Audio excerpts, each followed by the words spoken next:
pagdinig pa rin sa Senado, tinukoy ni Hayden Code Jr. si Katrina Halili na nagturo raw sa kanyang gumamit ng iligal na drogang ecstasy. Itinanggi ito ng aktres. Nakatutok doon live si June Veneracion. Yes, may lumalalim nga ang kwento ng sex video scandal. Nadagdagan pa ito ng anggulo ng big time na pagtutulak ng droga, maliban pa sa kwento ng mga pagbabanta. Sobrang sakit, sobrang galit kung bakit po nagawa nung hayop na to yun sa akin.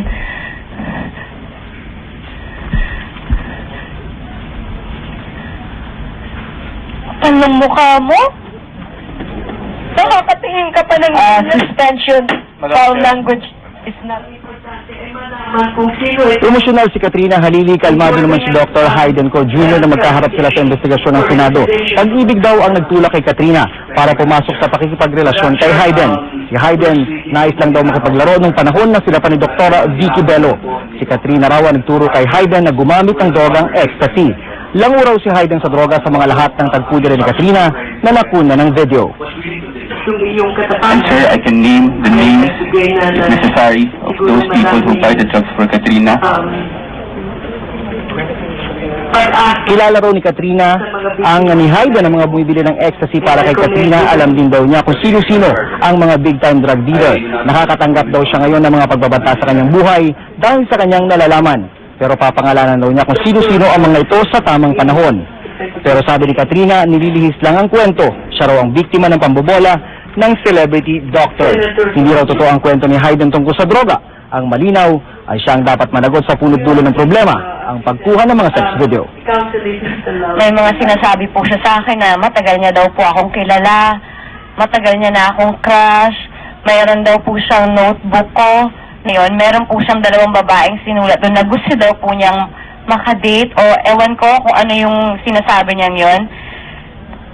Ako po yung nilista niya daw doon. Zelina Jolie. Ewan ko, ganun pambobola po yung ginawa niya sa akin.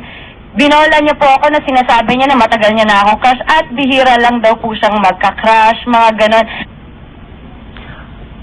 Aminado si Hayden na nagkasala siya tungkol sa video. Nagugat daw ang problema nang pati girlfriend ng kanyang malapit na kaibigan ay pinakialaman niya. Nagkabukuhan daw kaya nagkagulo. Nagsumbong daw ang kanyang kaibigan sa girlfriend niya noon na si Dr. Vicky Bello. Si Bello ay pinakiusapan daw ang dalawa pa niyang kaibigan na sina Eric Johnston Chua at Bistek Rosario na kunin ang kanyang laptop at hard drive na may laman ng mga sex video noong December 9, 2008. Nauwi pa nga ito sa kanyang pagpapakamatay o kanya tangkang pagpapakamatay. Ang suspecha niya kung hindi si Eric Chua ay si Bistek Rosario ang nag-leak ng video. Pagkatapos ng hearing ay hindi pa rin nakaligtas si Hayden Code sa panunuya.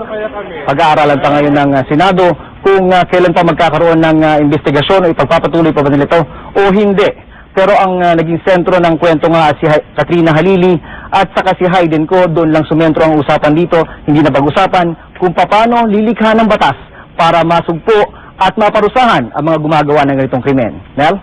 Maraming salamat sa iyo, June Veneracion, nakatutok live mula sa Senado.